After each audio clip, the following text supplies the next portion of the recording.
I'm not even sure that's making sense.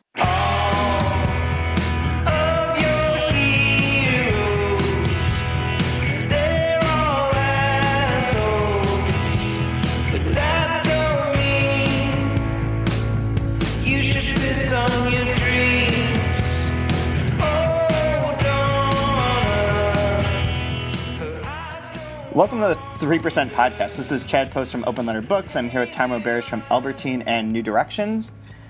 And today we're going to talk about, this is our first podcast in a few weeks again, because we've been traveling and holidays and all that kind of stuff.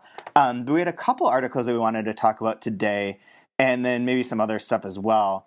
And I guess do we want to just jump into this?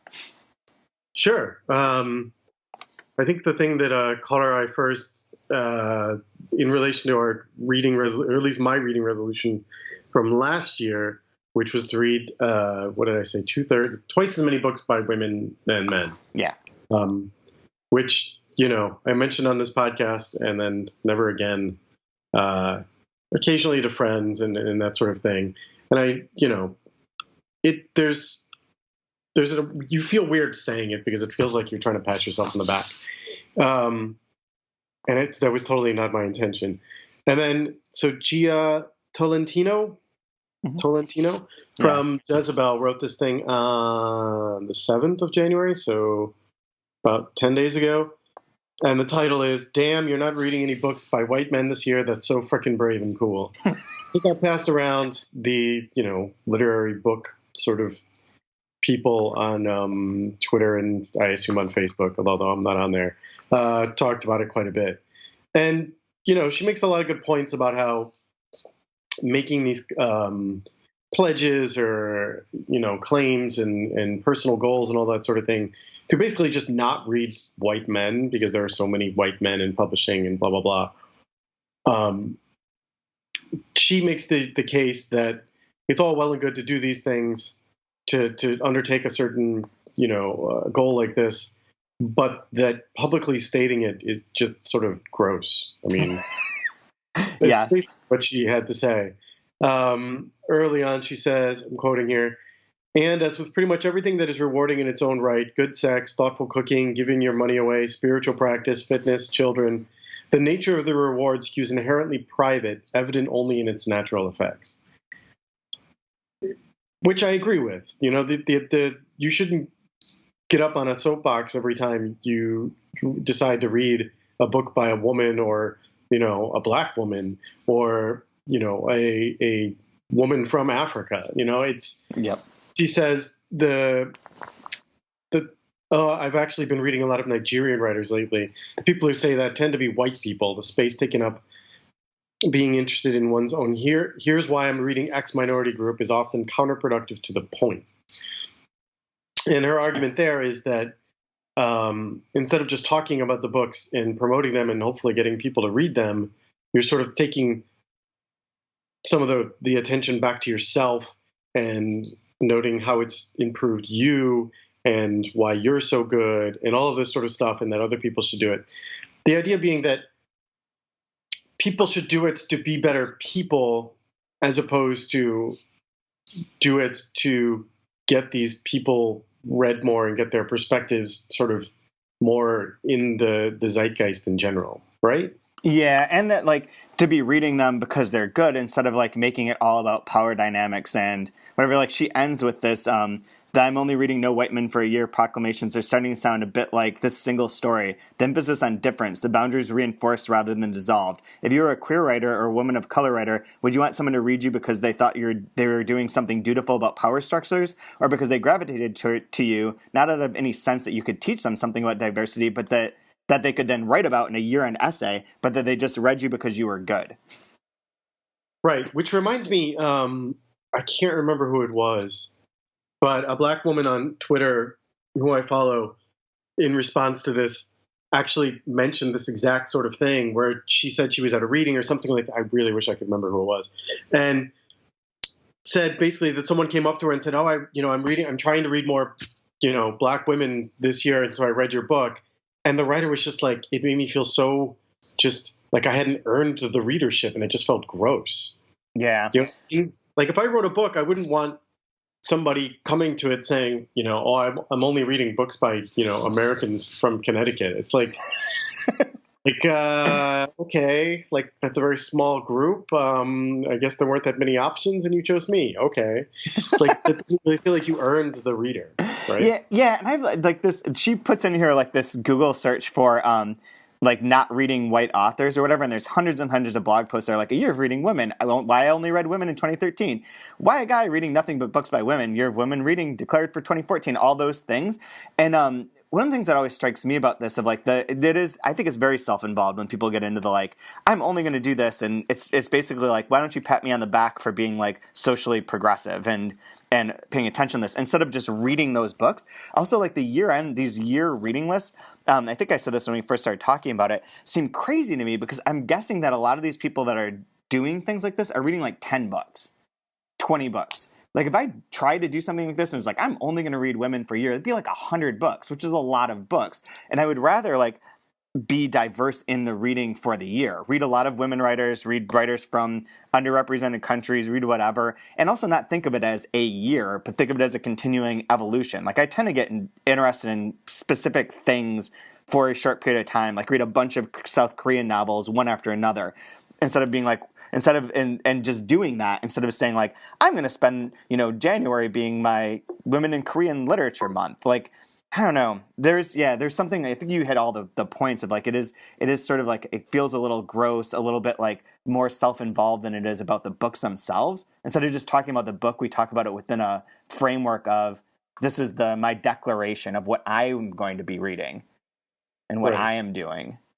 And that's frustrating. It is very frustrating, but look, book Twitter is sort of based on this sort of thing, right? It's, half the articles that you get sent links to by book people are exactly this sort of thing. They're very rarely, or they're just straight up criticism. I feel like there's very little space for just talking about, why people like books and why people should read books. Yeah. As opposed to, why this book is a masterpiece or why this book is a signal of something or why this book fits into certain, we're guilty of this too, the translation sort of ghetto. This also reminds me, when day was this? 3 days ago. I don't know. Sunday, Saturday? I must have been at work. Ethan Nosowski from, where is he now? Grey Wolf. Like Grey Wolf? Okay. Yeah. He bounces around. Anyway, he had this very like dry sort of, the Lit Hub posted something about preview the most anticipated titles of spring, summer 16, which again, enough with the fucking previews. Jesus Christ. He retweeted it, but then said, and one of the 120 books to anticipate is even from a small press. To which Johnny Diamond, not sure of his title, but he's involved with it's like the executive editor or something. Sure. He says, we're doing a small press preview ourselves. And I got involved because, it's what I do. Yeah. I said, I got to say, I don't think separating and differentiating them helps the situation. And so it was this, that there's then this long sort of argument about this. But Brad Johnson, bookseller at Diesel in Oakland, chimed in to say the cloistering effect makes it frustrating. I get why it happens, which is more frustrating still, which is what Gia talks about at the end of her article. It's like, it seems like, and it's not intentional clearly, but it ends up, you just separate things in two, right? It's like, now we have books by straight white men and then all other things. Yeah. And then, or we have books by major presses and books by small presses. You can't just talk about books. Right. And we have translated and non-translated, and you end up in these horrible sort of, binary divisions that always end up being good, bad, which I really dislike, personally. And it doesn't help the situation. I feel like the problem with the small press one is different than these other ones. Yeah. The problem with the small press one is, I feel like because the editors we're picking on LitHub, but other places do this as well. Right. If they were going to say, okay, we have so many books to preview, we'll do, how do we break this up? Oh, okay, I got it. We'll do small press separately. Right. That means that you then don't put any of the small press ones in your quote-unquote main one. Which I will guarantee you that some of the ones on those small press ones are better than the garbage that's on this list. Of course. But they'll leave them out because they say, okay, well, we're giving them their own pet preview later on. And that's when you end up with the problem, I think, that you don't give them the sort of place on the main pedestal that you should be because you think you've got a reserved space for them instead. Right. A reserved space is sort of like a ghetto. Yes, yeah. Yeah. I mean, it's easy. And this revolves around the issue that you have with the organization of the books at McNally Jackson, right? Yes. Again, right. The literature is broken up into country of origin. Which is what I started at Quail Ridge Books right before I left there, was separating it out that way. But my argument at that time was that when I was personally looking for like reading books from like particular countries, and I couldn't figure out who was from where, and like I was just curious about it. And when we put it into like large divisions, we ended up selling a lot more. I don't doubt that it works for McNally Jackson, and I know what to expect now when I go into that store, and it doesn't bother me so much. But I do feel like poor, I don't even know what they call it, Australia, New Zealand, and a bunch of small island nations. Like, right. I think people, for whatever reason, just probably don't browse that section as much as they're going to browse the French or Russian. You know what I mean? These places with sort of literary history, which is unfortunate. Yeah, I agree. And then you also end up with these sort of unnatural associative sort of things. Like all of Latin American should not be put together. But Mexico and Argentina, apart from being colonized by the Spanish several hundred years ago, they don't have that much in common. Right. So, they do when you only have like 4 books from Argentina and 4 from Mexico. Then, right. then they have a lot in common because otherwise you have no sections. Right.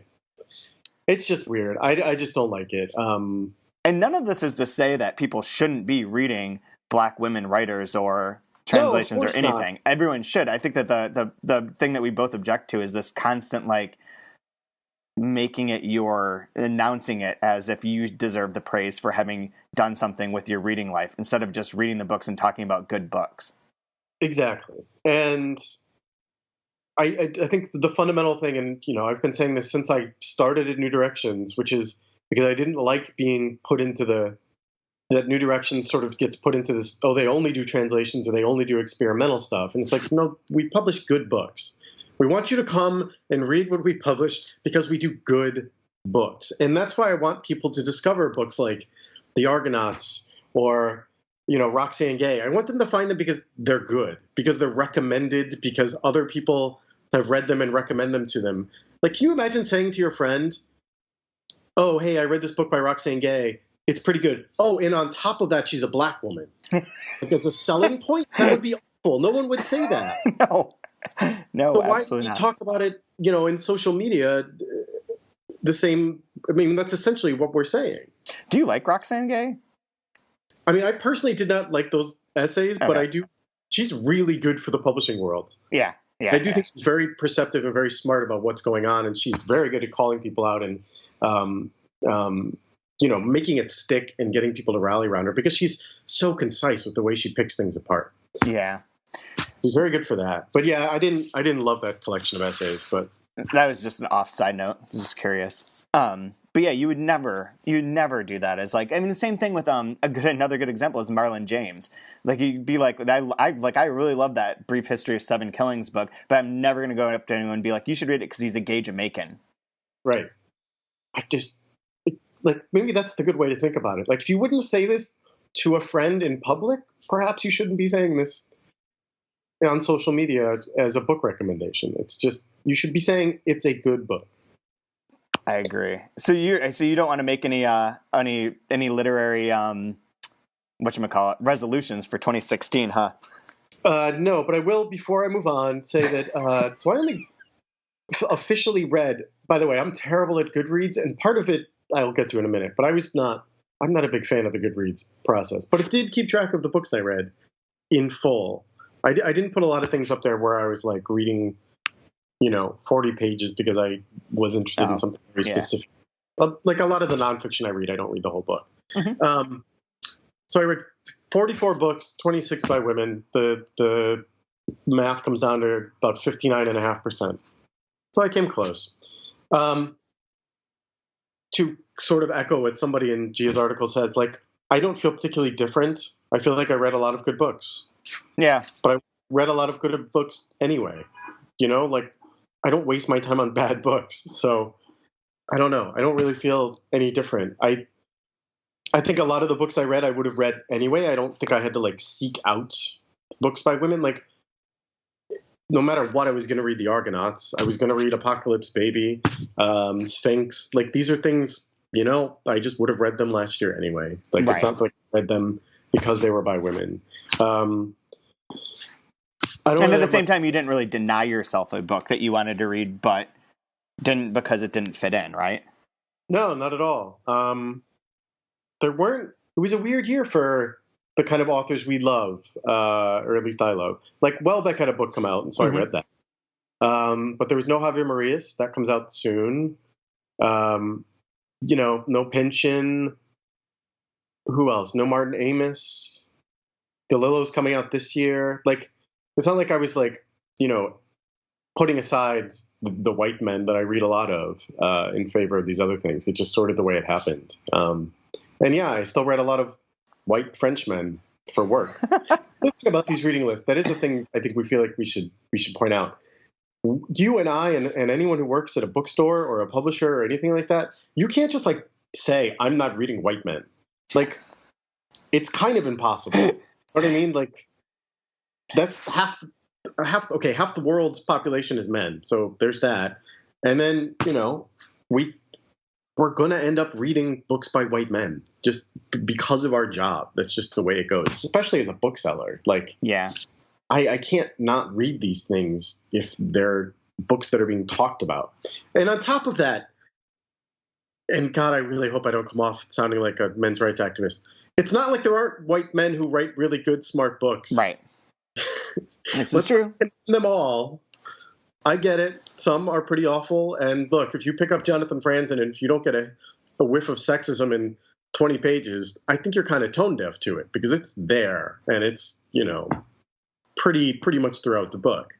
But if you want to, there are a lot of good writers who just, this doesn't exist at all. Like, they're very perceptive, smart human beings. And that's what you should be reading is good book.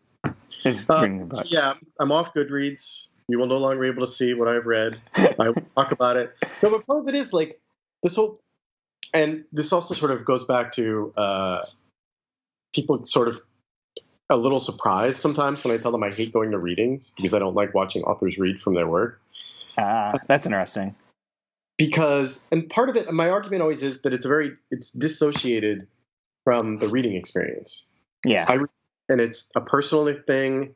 I don't read aloud. I'm not reading. Do you know what I mean? So I'm reading and I'm digesting. And it's a very personal experience. Even when you talk about a book, like we talk about things and we do it, if you do it in a book club or even if you review it, I mean, there's so much of it that is internalized, immediately stored in your memory, incorporated into other things you've read. And of course, we've all read different things previously. We've all had different experiences. And so it's so internalized and personal. And so for me to go and listen to someone read and turn it into like this collective experience, it does not work for me and I don't like it. And so, yes, I'm trying to take back reading as a personal experience. And so do you think, okay, so my question for you then, which I totally get and understand and can respect, like not wanting, especially with Goodreads, like if you have it linked up, it shares all of your stuff with Twitter, which is essentially everyone, right? And Twitter is a weird place filled with like weird anxieties and whatever else. So there's like a sort of conformism that comes from it. But at the same time, so part of the reason for Goodreads and the argument for it is that it's a place where then people can end up in discussions with others about books that they loved. Do you think that, is there a place for that sort of discussion in your world and the way that you envision it, and what form does that take, and what do you think that would consist of? It's really hard to know the answer to that. I did not find Goodreads very well suited to that kind of thing. I don't either. I think that the times that it's happened have been like, if it gets shared with someone on Twitter that I read a book, they might comment to me about that they really liked that book or also didn't like it, but it really goes beyond that first level of immediate reaction. Right. Which is a lot of what Twitter is. And thumbs up, thumbs down. Right. I mean, you have 140 characters, and I can go on there and for now. I don't stop, but like by the way, so very like a tangent here, but I don't. When was this, Chad? Like shortly after New Year's, you asked me about the Javier Marias book and why, like, if I had seen the American pub date, because the UK pub date is March. In March, I think. Yeah. And neither of us could find it from Knopf, presumably, and so we were just curious, and it got me like very interested in reading the damn book, and now I'm forced to wait. The answer is, by the way, I emailed my Random House rep, and it's coming out in the fall, just for anyone who's listening. But I will say, and I was meaning to read it anyway, but our discussion about Javier Marias got me to pick up the Rafael Chirbe's book, On the Edge. I was like, I need that. I need like big, dense, thoughtful Spanish literature. And so I picked it up instead. And so you get this like weird associated sort of thing. Turns out it's not really like Javier Marias.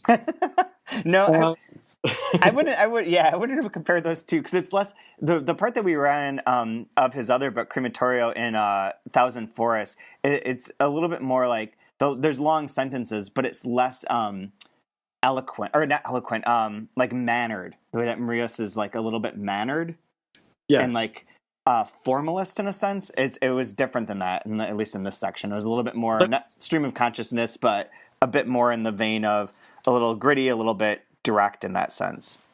Yes, and that's how On the Edge definitely is too. And I don't do this very often, but I was like, it is a New Directions book, and I tweeted that it's great, everyone should read it.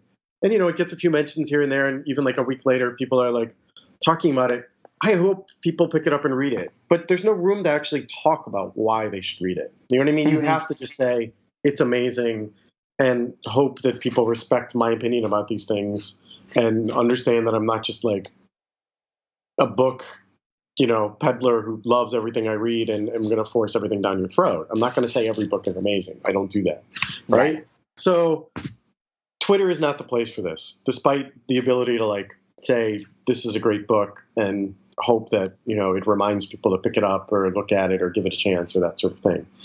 You're just echoing something that you hope is said somewhere else many, many times. So where is the place for this kind of discussion? I don't really know. I really don't. I have a lot of these discussions as a bookseller in person, and I'm sure a lot of booksellers can attest to that it is unfortunately the last place to have these sort of conversations. But maybe that's a good thing, maybe that's what keeps bookstores alive, is the ability to go into a store and talk to somebody for 15 minutes about various random books and, discover something that you'd never thought of.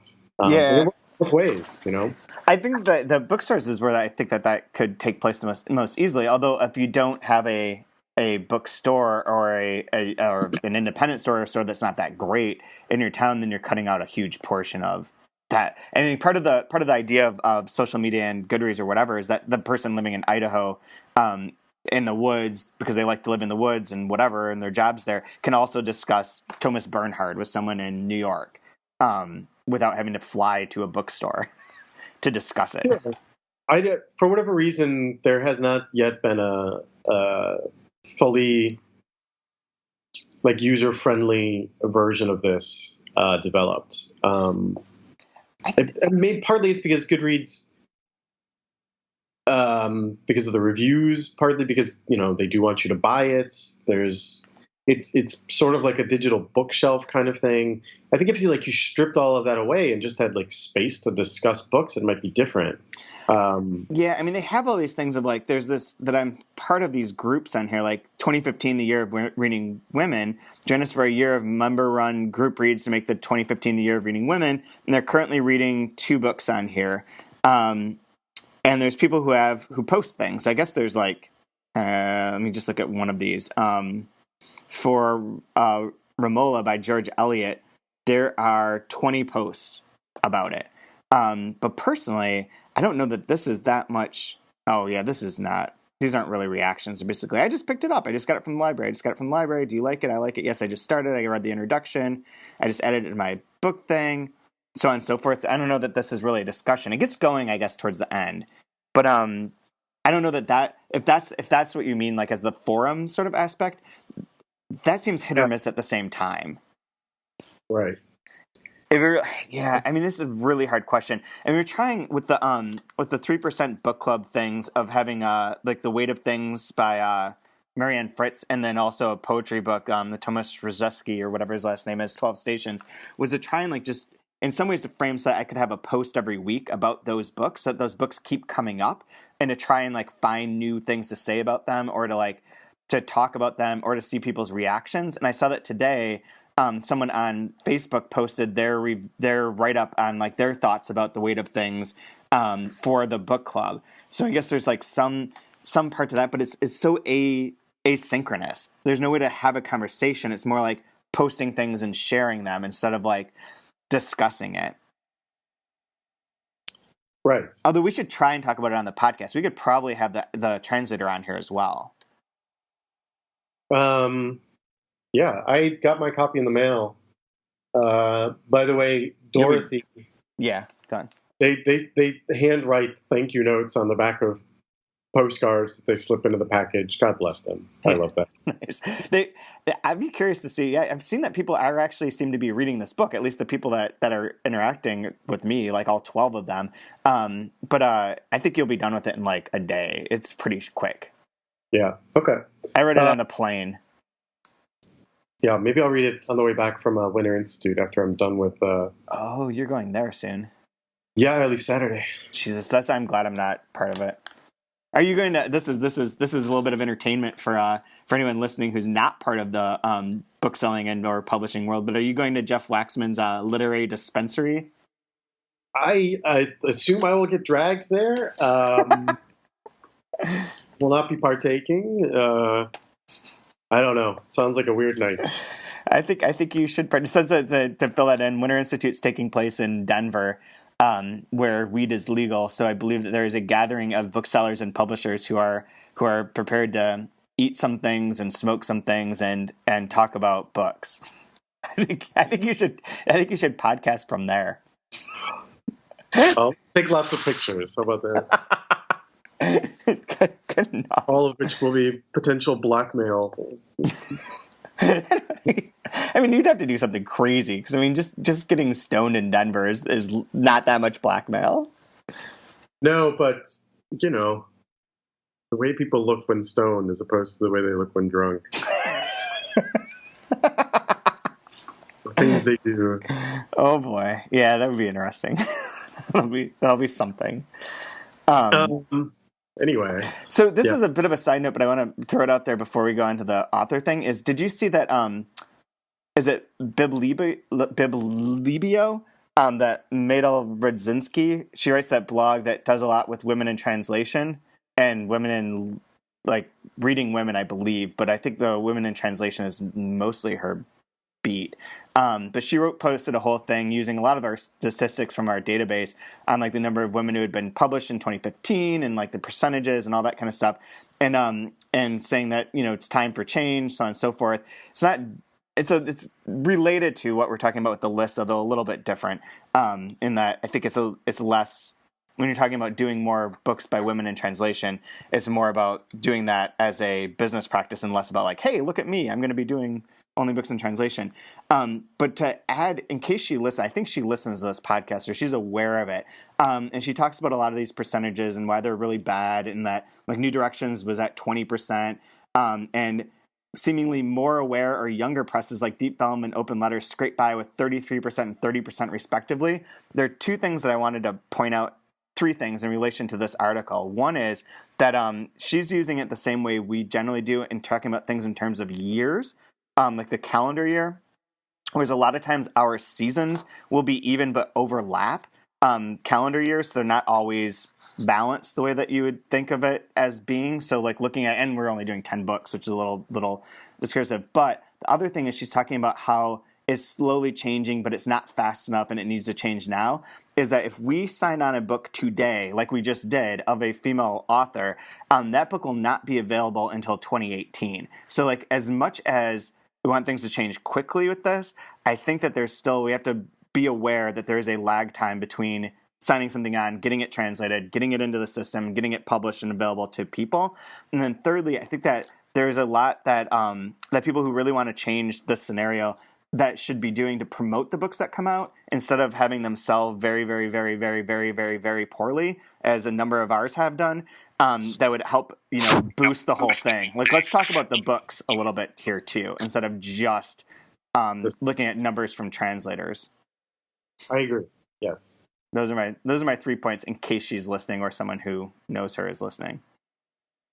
Yes, and part of the reason, I think when you sort of came up with your idea for this book club, sort of on this podcast, I was so in favor of it because it was like, let's talk about it as a book and not as, some political agenda, and not critically, like just get away from the bent on personal reviews / criticism, and just talk about what it's like to read the book and experience it, and just like as friends would do, I suppose, right? Yeah, and it does frame it differently. Like I tried to write a couple posts about it so far, mostly about the poetry one, of like trying to read poetry, because I don't read poetry, so it's like thinking of it as an experiential thing is very different than like, oh, how am I going to like get my bonus points for referencing this other obscure poet in this article or whatever. Like it is a different approach. And I think that could be really valuable, especially by doing it over the course of a month. So it's not just like,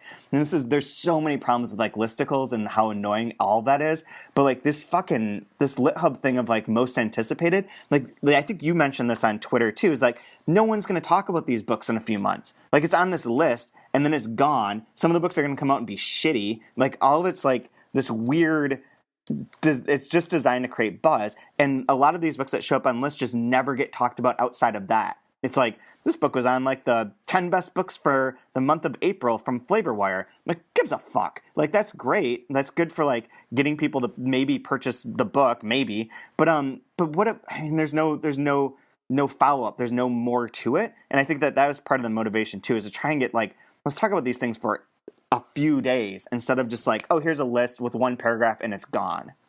Right. I totally agree. It's the way it goes, though.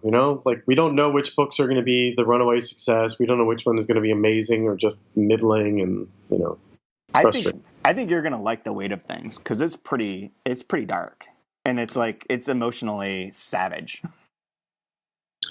Always into that. And it's got I mean, I don't want to. I've been waiting because I'll wait until next week to post anything more about it because like the plot is very.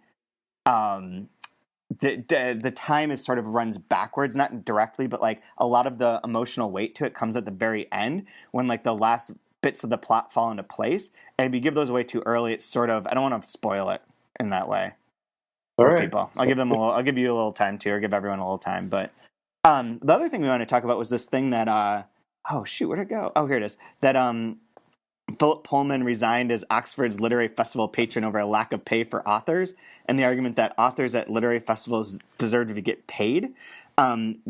Here's his like quote about it, just to put this together. The principle is very simple. A festival pays the people who supply the marquees, it pays the printers who print the brochure, it pays the rent for the lecture halls and other places, it pays the people who run the administration and the publicity, it pays for the electricity it uses, it pays for the drinks and dinners it lays on. Why is it the authors, the very people at the center of the whole thing, the only reason customers come along and buy their tickets in the first place, are the only ones who are expected to work for nothing?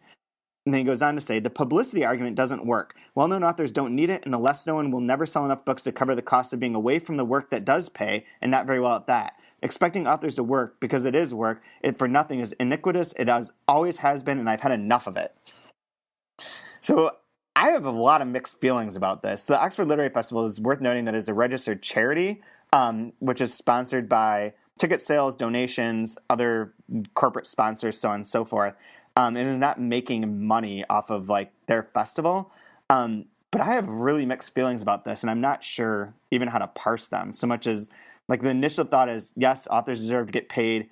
We can compare this to like various websites that don't pay for certain content and sort of aggregate it and use that as like their. I mean, Huffington Post is one of the good examples of this, but there are others that are more literary. And like they use the content and you don't get paid for it, and it sponsors them instead of the people who have actually done the work. And at the same time, with something like this, it's like I just don't feel great about it. I feel like a lot of this is publicity. It is an event that you're going to bring authors to parts of the world that otherwise they wouldn't have. And it's not like they're paying to participate. They're there to participate to be part of a public conversation about their books, and to present them and to whatever else.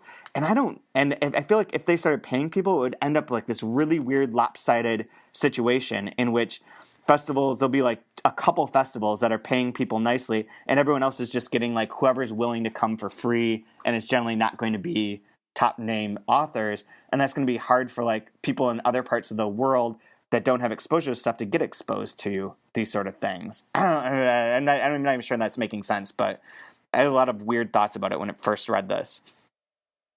My basic thought on this is, if it's a non-profit event, a non-profit festival, then there are also lots of volunteers. They should pay everyone, all authors, the same amount, whether they're best-selling and demanding, ungodly amounts of money, or if they're, the debut poet. They should get the same amount of money. It shouldn't be on a sliding scale. And I think that holds true for every festival. If you're going to pay them, you pay them all the same amount. Do you think that happens? I honestly don't know. Okay. I don't know. I would guess that the rules are bent often for, David Sedaris or whomever actually does want, more than the $350 honorarium or whatever. I really don't know. I've never been on that side of it, except to say, the Albertine has a festival, and we do, yes, the authors that come are compensated, and evenly, fairly. But that's, part of the money is, we raise money to run the festival, and then the French book department contributes a certain amount of their budget for hotel costs and taxis and meals and things like that. And then we try to get corporate sponsors, whether it's, Air France or hotel chains, to chip in as well. And, but we do still make sure that the authors receive a check, money for their time, just because we believe that they should get it. But it's a different philosophy for everyone, right? I don't know. I just think it should be fair. I think it should be equitable, that everyone's time is worth the same amount, whether you're, a world famous author or not, in the eyes of these festivals, to me at least. One question that that I didn't see anyone asking is like, what is he talking about getting paid? Like, how much is equitable in Philip Pullman's eyes for participating in a festival? Well, there is one here. It said, who's Solomon? I don't know. Someone from the... Oh, yeah. It's someone. Nicola. Who's the Solomon person? She is the chief executive of Oxford? The festival. Chief executive to the festival? I don't know what that means. Said on Wednesday morning that she's yet to receive a reply to her letter. Survey by the Society of Authors of Literary Festivals found that of the 17 who replied, 12 paid all their authors, with fees mostly within the range of £150 to £200. Right.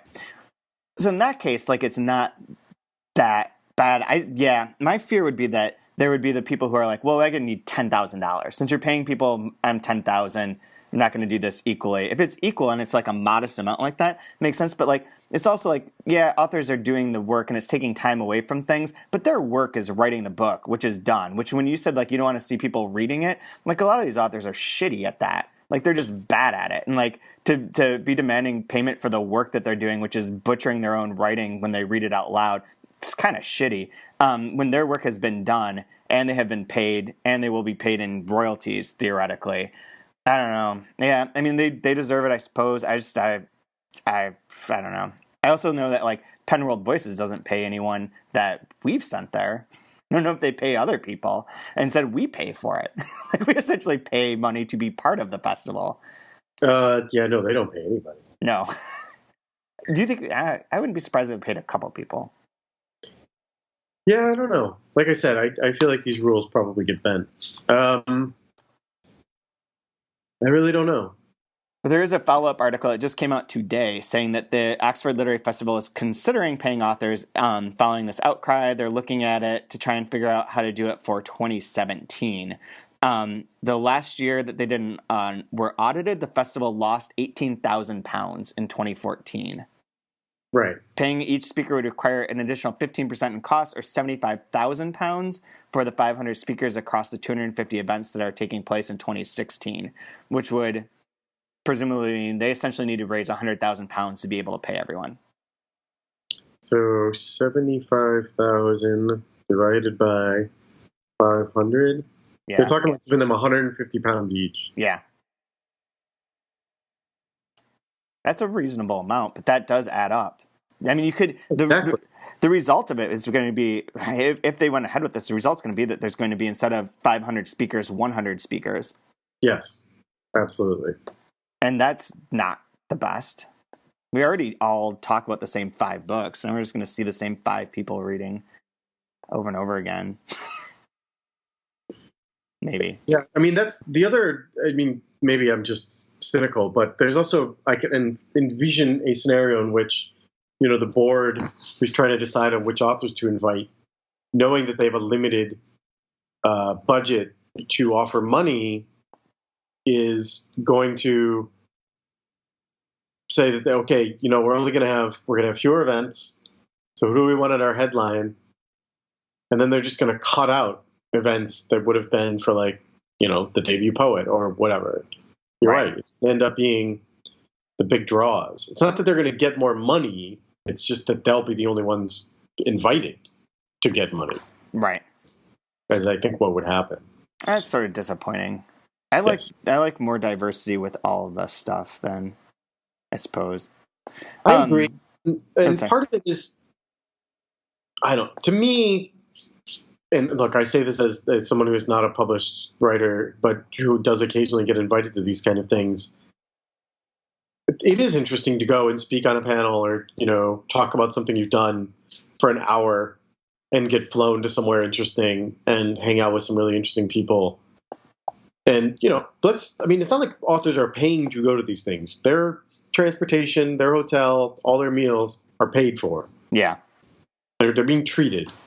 Yeah. And, you know, so to me, that's enjoyable. But I can understand, like, if you were, you know, if you were in the middle of something else, or, you know, your family, if you live halfway around the world and it's, you know, a huge pain in the ass to get to these places, yeah, I might not go. But that's your choice to just say no. It is your choice to just say no. You're not obliged to go. You were invited doesn't mean you have to go. Yeah. And you could do that. I don't know. The call for the boycott is just kind of weird. Like, you can just say no, Philip Pullman. Just don't go. Let people decide if they want to go. Like, this idea of, like, you know, with us or, you know, against us is kind of weird in this situation. I agree. Like, tell a struggling debut, or, you know, say that, you know, sophomore novelist that they shouldn't go and try to get some sales for their book because they're not getting £150. Like, yeah. That's ridiculous. Like, I know a lot of our authors would love to be invited to those sort of festivals to be able to have the chance to maybe connect with a few fans that would then maybe read their book, or even people who had read it that they would otherwise never have a conversation with. Right. And I'm sure that they would do it without that £150, because it is like a good moment for them. They're not best-selling authors. They're looking to create an audience. Yeah. Anyway, so there's that. Yeah. How about the National Book Critics Circle Awards? Well, I always forget that they give out so many awards because we live in this world where we basically pay attention to literature. But I look at it, like I still the ones I feel like fiction, yes, okay, got it. Poetry, absolutely. Criticism, okay, and then nonfiction confuses me, and then autobiography and biography I don't care about. Like there's so many. in fact, there's a weird standalone just nonfiction is a little odd to me. Is that like nonfiction is not criticism and also not biography or autobiography? It's just things about it's nonfiction about things. Yes, like there's 1, 2, 3. How is okay? So I guess this like 4 of the 5 in nonfiction seem to be history books. Yeah, and Argonauts is criticism. I mean, is it like social? Does that count then social criticism? Yeah, Sure. Yeah. It's not that different from memoir, though. Right. It's definitely not. And like, there's Coates' book that it's pretty memoir-y. And it's sort of just nonfiction. Like that's sort of like criticism where it's like Eternity's Sunrise. Okay, so the finalists for criticism include Eternity's Sunrise, The Imaginative World of William Blake by Leo Damrosch. Okay, that is criticism of an author. I get that. Anna Elizabeth Bishop by Colm Toibin. That is criticism of an author. James Wood's book, The Nearest Thing to Life. That's criticism as well. I get that. And then those other two are like, well, they're in there and that's great because those are great books. But I don't know what distinguishes them from regular nonfiction. Or memoir. Oh, it's not memoir, it's biography. Or autobiography. It's autobiography. So there's two separate. This is confusing. Like, how is Negroland any different categorically from Coates' Between the World and Me or Maggie Nelson's The Argonauts? I mean, really. Oh, wait, what was your beginning part of that question? So Margot Jefferson's book, Negroland, right, is in autobiography. Right. And then Coates' Between the World and Me and Maggie Nelson's The Argonauts are in criticism. I just don't understand. Like, is it maybe to give so they can space it out so that these books can all win? I mean, sure, maybe. I don't know. I'm glad I don't have to try to make these. So, wait, this reminds me. So, my understanding is that the individual juries for these different prizes just sort of choose what they want to include? Yes. I think that there's the overall board of the National Book Critics Circle board that makes the decisions about all of these things. But within the board, people are on multiple sections or award committees. So there's like the fiction one that has, I think, 12 people on it. And occasionally throughout the year, we'll get requests from the fiction committee to send one copy of whatever book to all of the members of that specific one. But I think any of the NBCC people can recommend stuff for the different awards or to be considered. Not entirely clear on that. But yeah, so they're broken up into those things, but you overlap. So I think that there's people who are on like fiction and criticism or poetry and nonfiction or whatever. Is that true? I didn't realize that. Okay. Otherwise it wouldn't make any sense. To me. My question is then, so are the autobiography people and the criticism people sort of competing to have various books on their list as opposed to the other? These are questions. Okay, so here's the committee for autobiography. It has Tom Beer, Jane Shibatari, Michelle Philgate, Carolyn Kellogg, Karen Long, Michael Miller, Walton Muyumba, who's awesome, Kate Tuttle, Mart Athatakis. Wait, why is it? This is just everyone. Oh, here we go. If you go down to the bottom, it's broken apart. And let's see if the people are on multiple ones. Yes, Jane Shibatari, or however you say her name, is on autobiography and criticism and fiction. But she's not on general nonfiction, and she is not on poetry.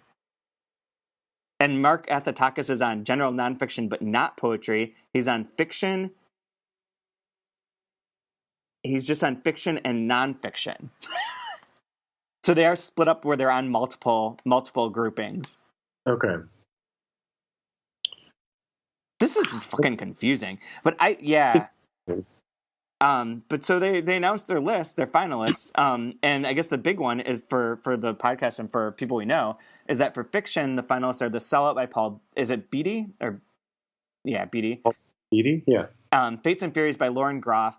The Tsar of Love and Techno by Anthony Mara. Eileen by Otessa Moshfug. And then The Story of My Teeth by Valeria Luiselli, which is the one translation that's on there. Yep. And from Coffee House, it's the one non-Big Five publisher that's on there too. And I think for fiction, that's rather rare. No, that's not true. There's a university presses that used to pop up on there every once in a while. For fiction? Yeah, remember the woman who won a few years ago? The horse one. Yeah, well, that was the National Book Award. No, what's her name? Ellen something. Oh my god, my brain is broken. But there was someone it was like a short story collection, and I think it was from a university press a few years back. Grey Wolf pops up on here all the time. No, I don't know if they do for fiction. I know that they do for poetry a lot, and for other categories a lot. Yes, of course, but so it has a whole list of everything on their website. And I'm going to find this because I'm determined. Oh, Jesus, 2010. Okay, well, I'm going to read off the poetry. You do that. Might as well. Catalog of Unabashed Gratitude by Ross Gay, University of Pittsburgh Press. How to Be Drawn by Terrence Hayes from Penguin. Didn't he win a few years ago, or am I just imagining things? I'm not sure. I feel like he won a significant prize not that long ago. Bright Dead Things from Ada Limon from Milkweed. Parallax and Selected Poems from Sinead Morrissey from FSG. And What About This? Collected Poems of Frank Stanford by Frank Stanford from Copper Canyon. So yeah, small press is abounding in the poetry. Big presses don't really do a lot. Oh, here's what it was. Edith Perlman, Binocular Vision, Lookout Books, won for fiction in 2011. Right. And I think Lookout Books is based at like the University of Wilmington or North Carolina Wilmington or something like that. The other categories, I don't even know that we need. No, I mean, we've sort of mentioned it, but yeah, nothing in the autobiography, biography. Argonauts, obviously, from Grey Wolf. By the way, the James Wood book is from Brandeis University Press. You know why that is, though, is because it's a collection of lectures that he gave there, and that's part of the agreement, is that you give the lectures for this series, and then they publish the collection of them. And then, like in nonfiction, these are all mostly big presses. Which is fine. But yeah, good for Valeria Luiselli, and congrats to Coffee House. Yeah. Here's hoping it wins. I will say, so I had heard of all of these books except the last one, Eileen. Oh, really? That's the one that sounds very interesting. This is what I was going to say. I looked it up and I was like, oh my God, this sounds amazing. I need to read this. So when we were talking on our last podcast about book clubs, and I said that Mark Athatakis had posted something on Facebook about him started being part of a book club for the first time and all the weird problems he had with it. The book that he had them read was this book. And he's like, and people were like, well, there's no character that I can relate to. I don't really like these people, things like that. It was this book, huh? It was this book, yeah. It makes me want to read it even more. I know. This is the one that I'm the most curious about. I guess The Sellout sounds like it could be fun and funny. I don't know much about him at all. And then the Czar of Love and Techno, just fuck that title. I'm not going to read a book called that. Never. Just not. I don't even give a shit. And Lauren Groff's book I have not heard good things about, so I'm skipping it. She used to be a subscriber to ours, so I shouldn't say to Open Letters, so I probably shouldn't say that, but I don't know. I feel like that's fair. They're not listening. She's not listening. She's got more important things to do. She's probably too busy giving away free readings and shit. Yeah, you should start the literary festivals. They should just start paying everyone to read at bookstores too. I'm sure in many authors' minds that would not be a horrible idea. No, I'm sure. Oh man, yeah, I think that's all the things we had on our list. Do you have any like raves or rants? No, I guess only to sort of further elucidate and get people reading on the Edge. The Raphael Cherves book is it's so fucking good. It is not for everyone. I will say that. It is dense. There's very little punctuation or paragraph break.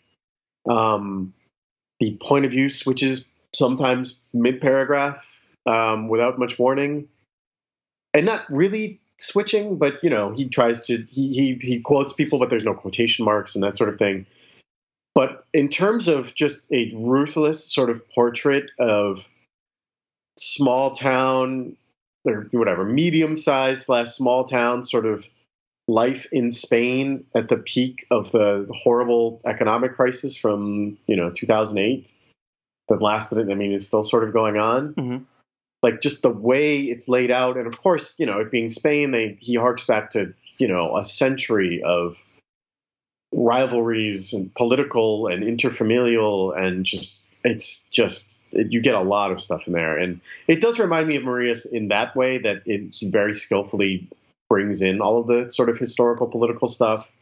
In a way, like I'm thinking of the Your Face Tomorrow trilogy, I suppose, more than any of his books, but the way that he brings in the Spanish Civil War, and not just the big ramifications, but the little things, the way it affects families, and decades later, and like the uncertainty of life that goes on after something like that, where people get assassinated and executed, years after the war is over, out of just some petty grievance or something like that.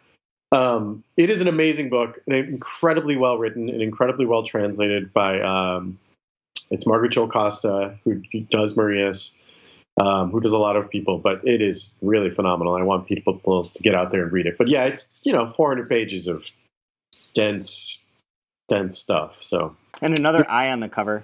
Huh? And another eye on the cover. Yeah, but it is really good.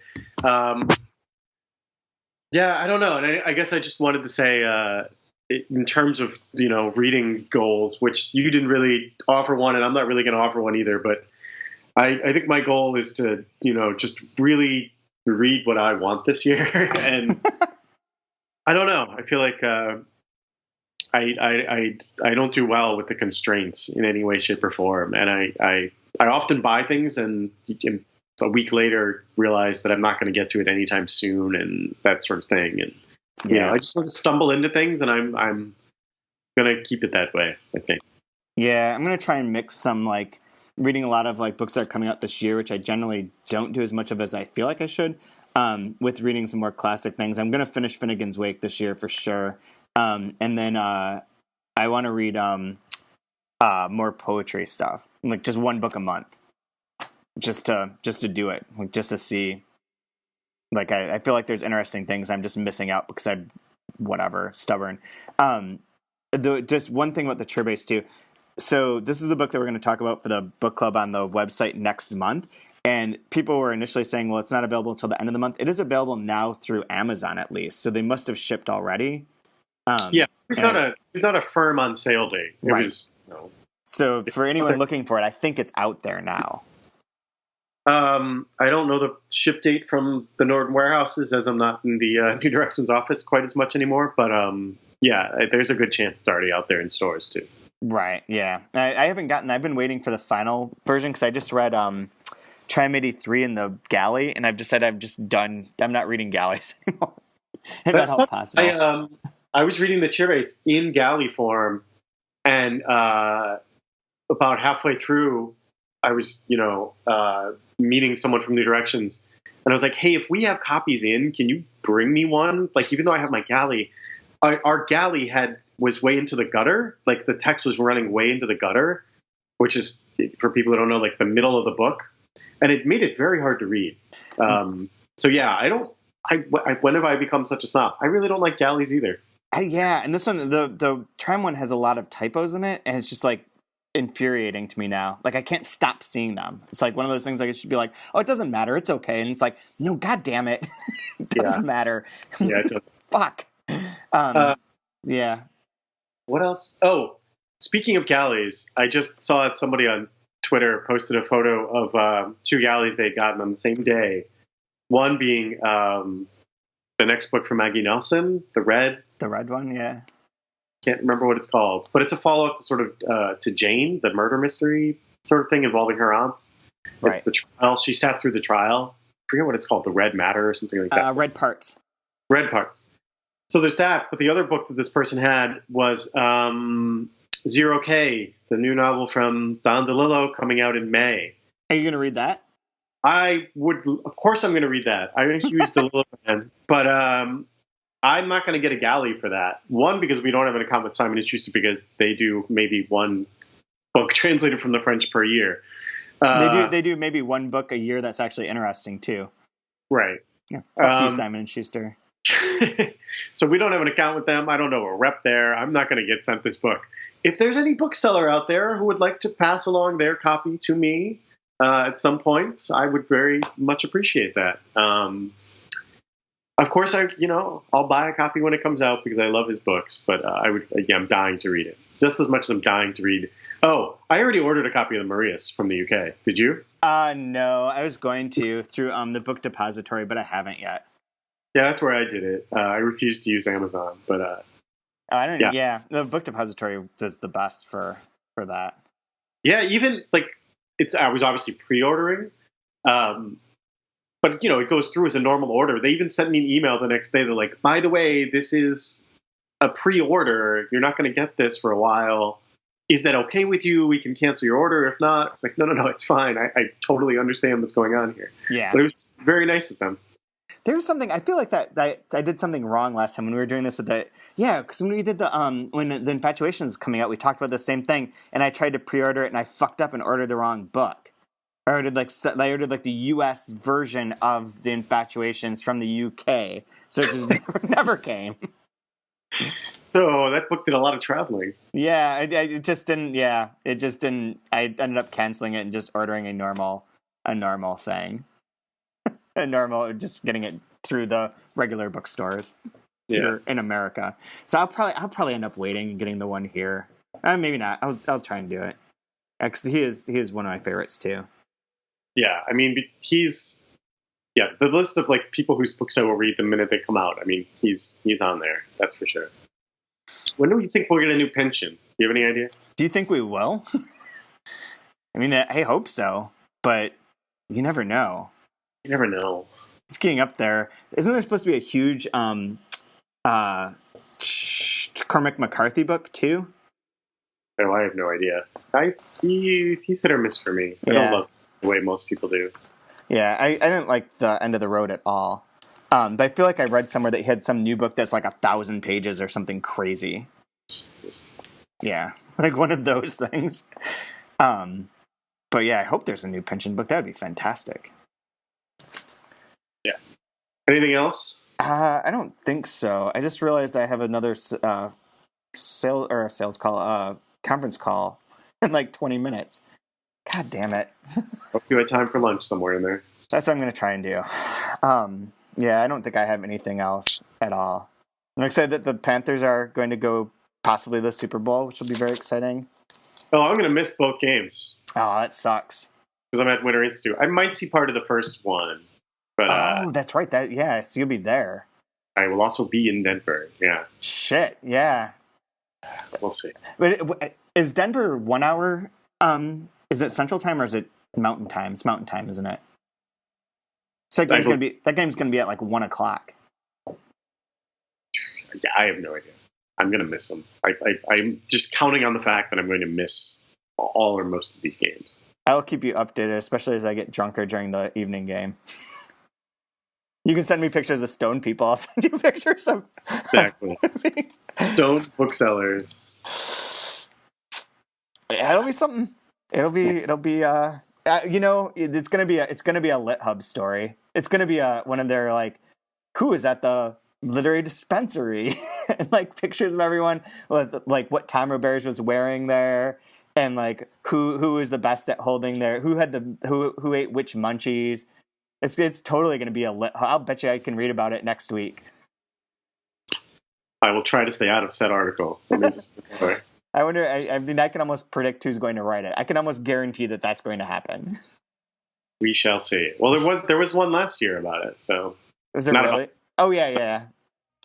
There was an article about Winter Institute. Yeah. So it's gonna and this is the way that they would definitely want to frame that or approach it, I suppose. Most likely. Anyways, okay. Well, I will talk to you later. All right. Go have some soup and do another phone call. Yes. All right. Thank you, everyone.